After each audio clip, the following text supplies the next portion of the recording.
We're having elections in Quebec as well. For those who don't know, I think it's November 2022, which is provincial leadership. Hold on one second. In USA, we are compelled by law to answer the American Community Survey, intrusive questions like your income, gas usage, etc., as, quote, part of the census, end quote. No, and yeah, they'll only use that information for good. They will never use that information against the individuals. And you'd have to be a theorist. I'm just going to start calling it a conspiracy realist. That's it. Done. Conspiracy realists. So there's an election coming up in Quebec, November 2022. The CAQ, La Coalition Avenir de Québec, Supreme Leader Francois Legault, who has abused the citizens for over 2 years now, and to compensate them for their physical, psychological, financial harm, for the inflation that's resulting because of the government measures. He throws out a little $500 check to everybody who's making less than $100,000 a year. The insult to injury. It's like, what movie was it where they it's like stuffing a dollar bill or a 20 in the mouth of the person you just beat up so they can, go get Band-Aids and disinfectant. So there's an election going on. Now, Duhaime, I think, it's the Conservative Party. So there's going to be a challenge to Francois Legault. I had the good mind to just buy a massive billboard and just say Supreme Leader Francois Legault. Don't vote. I don't care who you vote for. Just know and remember. Don't forget, we were in curfew for 5 months, and we're supposed to believe that this is a free country. Duhaime, who's the leader of he's running for the Conservative Party, asks Quebec government to cancel all infraction tickets related to COVID-19 health measures. By the way, I talked about this a lot back in the day. The amount of tickets that were given out, it resulted in infractions in the order of tens of millions of dollars. Now, the Eric Duhaime Conservative Party is calling for the cancellation of all infraction tickets related to health measures. According to the Conservative leader, the Legault government has been unnecessarily repressive. Oh, thanks. Things I could have told you 2 years ago. Things you should have been vocal about. I'll say I was late to the game. At the very least, when I came around and when I said, maybe this is unconstitutional, maybe this is unscientific, maybe there's a way to actually protect the vulnerable without punishing the healthy. But I guess better late than never. In election season, when Eric Duhaime now thinks maybe now this is popular enough to publicly stand by, whereas I don't know where he was when it wasn't. A report released, listen to this, 2 weeks ago showed 46,000 tickets, whatever, and change, issued between September 2020 and October 2021. We think it would be important for the government, in a gesture of unity, to abolish these 46,000 tickets of $1,500. Someone do the math real quick, real quick. Let me just go see what that translates to. I'm sorry, my math is not that good. I just divided it, and I'm not that stupid. Hold on, 46,000 times 1,500. That's $69 million. Last time I checked, it was 35 million. So good for the government. You issued $70 million of fines. Well, I guess the $150 million of COVID ads isn't going to pay for itself. The government has put in place measures that were unjustified, and today these people find themselves paying fines because they violated a law that was unjustified at the base, which was never recommended, he argued. Okay. We don't need to go further into the article here. I'll clip it if anybody wants to read it. They want to cancel the tickets now. I mean, people in the chat got the you got the amount. I know if my father's watching now, he's thinking I failed at math, but it's not a question of having failed. It would take me 30 seconds of thought, but I don't want to say 69,000. It wouldn't be 69,000. They want to cancel the tickets now. Set aside, they should never have been issued in the first place. They were repressive. They were arguably, I'll say, discriminatory, based on.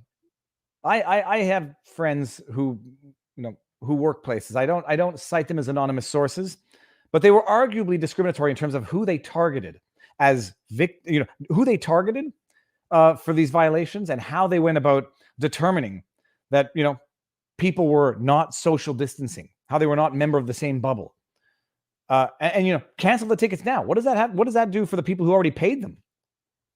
Oh, no. The funny thing is that in France, the consult firm McKinsey, which contributed to the okay, I don't understand what that says, but I'm sure someone out there is going to understand. Cancel all tickets worldwide. Now, so they want to cancel the tickets as an act of unity. You imagine? I mean, I know people have already paid. I mean, even Pat King was ordered to pay his ticket, although I'm not sure that was, I forget what his ticket was COVID related. I think it was a COVID violation, public gathering type thing restriction. Anyhow, but I know people who've paid already.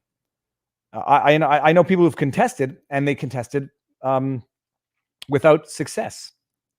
Quick maths. Can't do it. I can't do it. I get too nervous. Quick maths. We need more taxes. So, now they want to cancel the tickets as an act of unity. And then maybe Francois Legault, elections coming up, maybe he'll do it. But my saddest revelation, I think people want this. I think people in Canada have been so isolated, have been so indoctrinated with irrational fear. They want this because, like that old lady that I crossed on the street, she felt safer by mashing some mask against her face as I passed her outdoors en passant, like a pawn in chess. And I've had discussions with people who are intelligent, who said, well, it's possible if you sneeze while crossing paths with someone and it's a particulate sneeze and they happen to inhale vigorously at the exact same time. Smart people living in absolute irrational fear, because that's what happens after an excessive period of time in fear. There's nothing wrong with making decisions in fear or coming to conclusions in fear, but you have to be aware of the fact that you are in fear, and therefore perhaps the conclusion that you've come to is tainted and affected by the fear in which you were operating when that decision was made. So anyways, that's the latest. Eric Duhaime, if you're looking for an alternative to Supreme Leader Francois Legault, hey, at the very least now, he wants to recommend that Francois Legault cancel the tickets as an act of unity because the measures were oppressive. That's not enough, Duhaime. First of all, if you are welcome on my channel any day of the week. I have nothing against you whatsoever. I'm just going to be critical where I think critique is warranted. It's a good start, but that's not enough. This, someone, when I was talking to the people down in Florida, they're like, well, they're easing up the restrictions now. They're loosening up now. I was like, do you know what that's like? That's like someone saying, it's been a good week. I have not been abused this week. Well, they didn't abuse me this week. So I should be thankful, as though they don't think they can do it whenever they want at a whim. And all they have to say is, for your safety, and we bypass the legislative process. No, it's like the dog analogy. Once a dog has bitten you, it's not because a dog goes a week without biting you that it doesn't mean you're living in the same house as a dangerous dog that is prone to biting, especially when they think they can get away with it.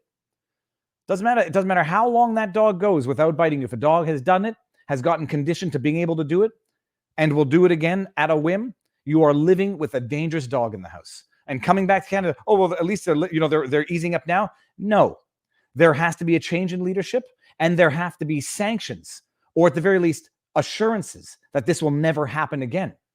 This is not something that can ever happen again. You don't lock down 8.5 million people because you have 1,500 people in hospital. You don't do that.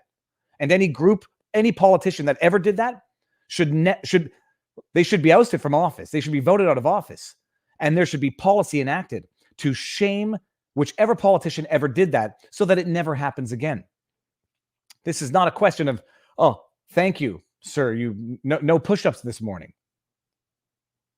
So, Eric Duhaime, if you're listening, first of all, come on the channel. We'll talk. It'll be fun. You'll get some reach in the province. I think I have expanded my Canadian reach proportionately to what it was 3 months ago, but it's not enough. This can never happen again. These have to be declared unconstitutional diktats by the courts.